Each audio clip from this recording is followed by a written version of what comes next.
আসসালামু আলাইকুম। আমি মোহাম্মদ মুজাম্মেল হোসেন।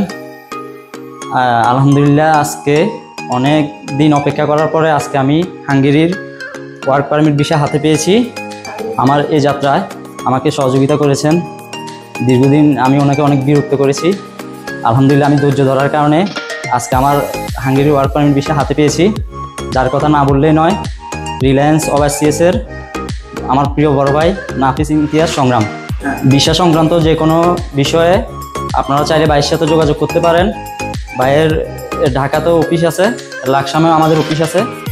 ঢাকাতে অফিস হচ্ছে দি সিয়েরা ওভারসিজ লিমিটেড, লাকসামে Reliance overseas. Tourist visa, work permit visa, student visa, যে কোনো ভিসা সংক্রান্ত বিষয়ে ভাইয়ের সাথে আপনারা যোগাযোগ করবেন। আপনারা সবাই আমার জন্য দোয়া করবেন, আমি যেন হাঙ্গেরিতে গিয়ে দেশের রেমিটেন্সে অনেক বড় অবদান রাখতে পারি। আসসালামু আলাইকুম।